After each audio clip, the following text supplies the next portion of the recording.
It is imperative that examinations are started in the correct manner.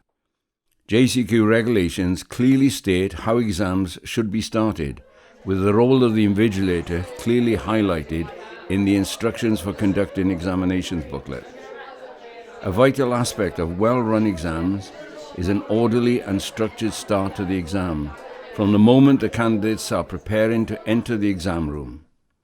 Ideally, candidates should be informed of expectations through their candidate exam handbook, assemblies, by SLT and the exams officer, and via their teacher, of what to expect at the start of the exam and what is expected of them. Candidates are under formal examination conditions from the moment they enter the room in which they will be taking the examination, until the point at which they are permitted to leave.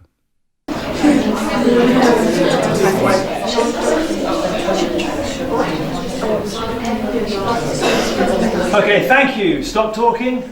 Not just quiet, but silent. Can I remind you, you are now under exam conditions. In a moment, you'll enter the exam hall and you're not to communicate with anybody else.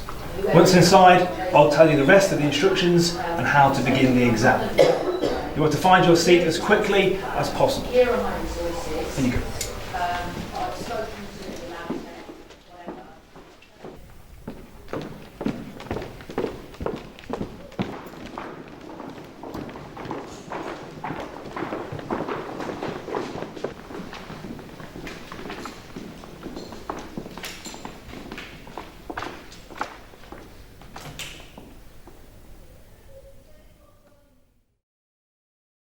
Invigilators must establish the identity of all candidates sitting the examination,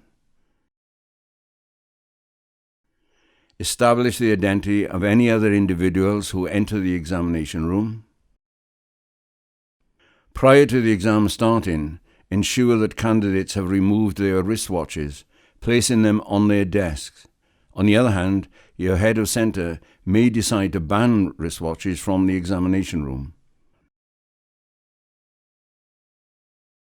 For timed art examinations, ensure that when candidates take preparatory supporting studies into the examination room, that these are their own studies.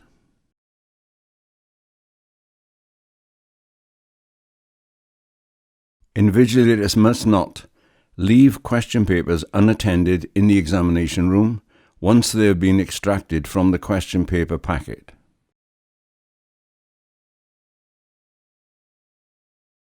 The invigilator must take all reasonable steps to make sure that the following conditions are met.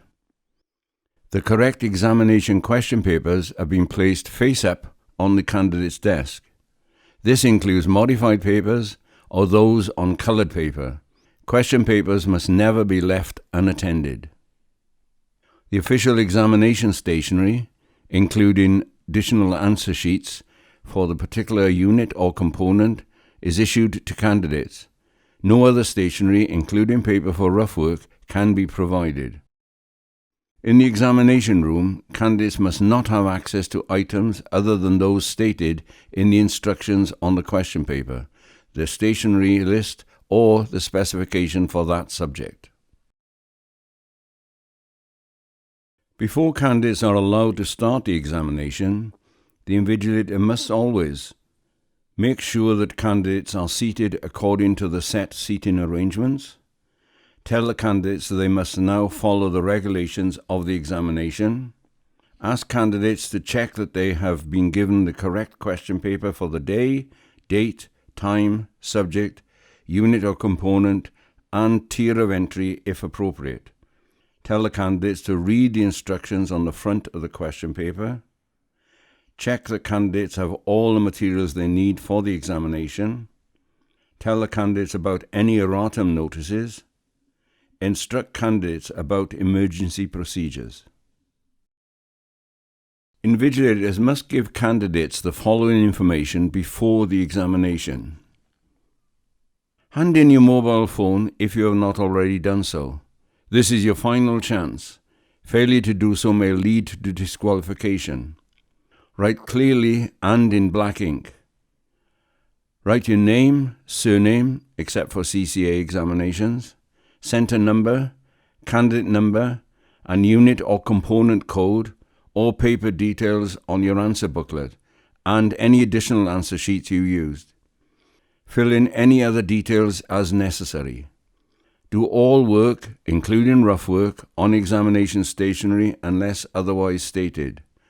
Write your answers in the designated section of the answer booklet. Neatly cross through any rough work, but do not make it totally illegible, as it will be forwarded to the examiner. Do any rough work for multiple choice papers in the question booklet.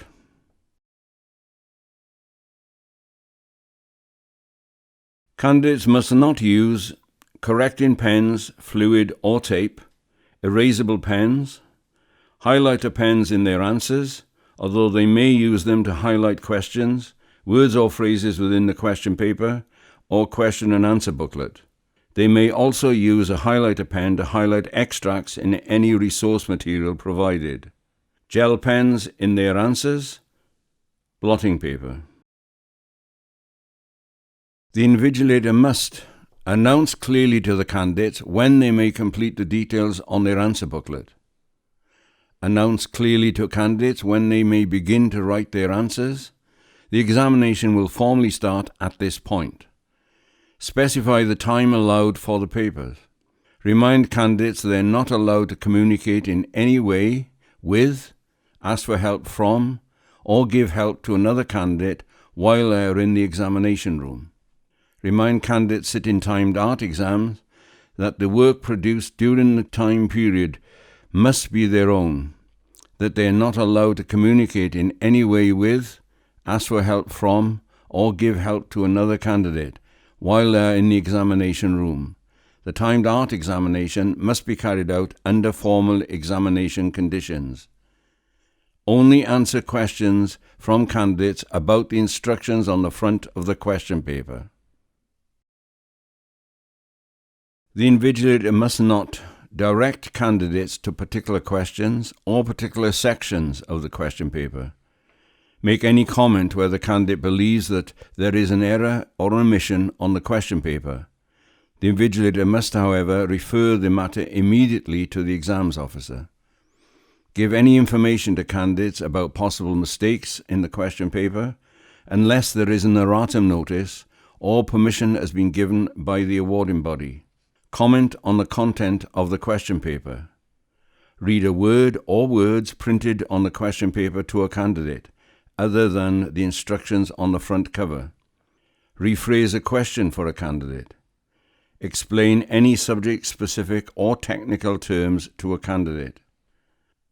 Offer any advice or comment on the work of a candidate.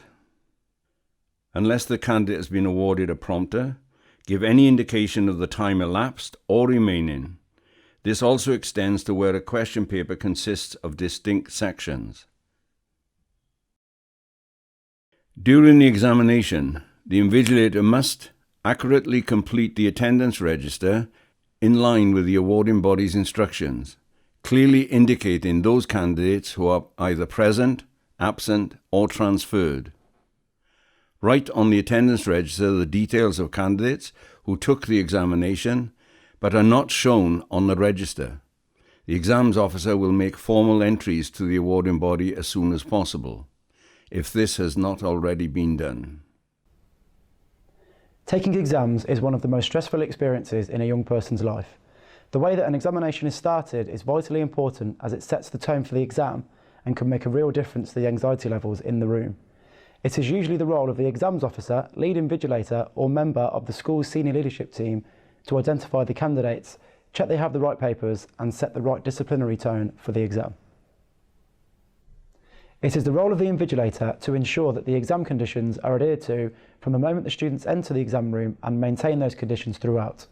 Tasks such as correct completion of the attendance registers at the start of every exam play a vital role in enabling OCR to check that all scripts have been received for marking. Having a robust system in place for double checking that each candidate has the correct question paper is also critical to the smooth running of the exam and helps to create a sense of calm that can only benefit the candidates. All of the guidance in this series of videos extends to every member of staff in the exam room, including teachers and members of the senior leadership teams.